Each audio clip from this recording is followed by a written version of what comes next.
নমস্কার বন্ধুরা, বাঙালি রান্নাঘরে নিয়ে চলে এলাম আবারও একটা নতুন রেসিপি।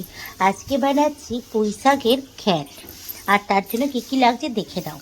এখানে পুঁই শাকগুলোকে আমি কেটে নিয়েছি লম্বা লম্বা করে, পাতাগুলোকে কুচিয়ে নিয়েছি। আর এখানে দিয়েছি লাল আলু, এমনি আলু, আর দিয়েছি কুমড়ো, বেগুন। ব্যাস এই দিয়েই আজকে হবে পুঁই শাকের ঘ্যাট। তো প্রথমে কড়াইয়ে তেল বসিয়ে দিলাম, তেলের মধ্যে 5 ফোড়ন দিয়ে দিচ্ছি, কারণ এটা আমি নিরামিষ করব। তার জন্য যদি নিরামিষ না করতাম তাহলে কিন্তু রসুন ফোড়ন দিয়ে ছুকতাম। তো যাই হোক, নিরামিষ হবে বলে 5 ফোড়ন দিয়েছি। আর এইবার তোমার পুঁই শাকের যে তরকারিগুলো, শাক সমেত যেগুলো ছিল কেটে রাখা, সেগুলো সব শুধু তেলের মধ্যে দিয়ে দিলাম। দিয়ে ভালো করে একটু নাড়াচাড়া করে নেব তেলের মধ্যে। আর এইদিকে ততক্ষণে তেলের মধ্যে ভালো করে নাড়াচাড়া হয়ে যাচ্ছে। আর এইদিকে দিয়ে দিচ্ছি আমি ততক্ষণে মশলাটা দিয়ে নেব। এই পুঁই শাকের ঘ্যাটটা কিন্তু খুব ভালো লাগে খেতে নিরামিষের দিনেও। আর এখানে দিয়ে দিলাম স্বাদ মতো লবণ আর হলুদ। দিয়ে দিলে পারে সবজিগুলো একটু মজে যায়। তো এবার সব শুদ্ধ একসঙ্গে ভালো করে মিশিয়ে নিচ্ছি লবণ আর হলুদটা। আর এইদিকে লবণ হলুদটা ভালো করে মিশিয়ে নিয়ে এবার ততক্ষণে আমি মশলাটা বেটে নেব। মিক্সির মধ্যে আমি পোস্ত নিয়েছি 1 চামচ মতো, আর দিলাম 1 চামচ মতো সর্ষে।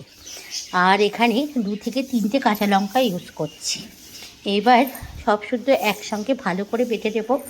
আর একটুখানি মিষ্টি দেবো, পুঁই শাকে একটু মিষ্টি দিলে পারে বেশ ভালো লাগে, একটু মিষ্টি মিষ্টি লাগে খেতে, ওই জন্য।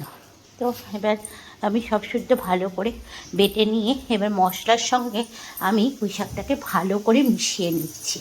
ভালো করে মিশিয়ে নিয়ে এবার আমি জল দিয়ে দিলাম, খানিকক্ষণের জন্য ঢাকা দেবো সবজিগুলো সিদ্ধ হওয়ার জন্য। এখানে সব শুদ্ধ সবজি মশলার সঙ্গে দিয়ে নিয়েছি।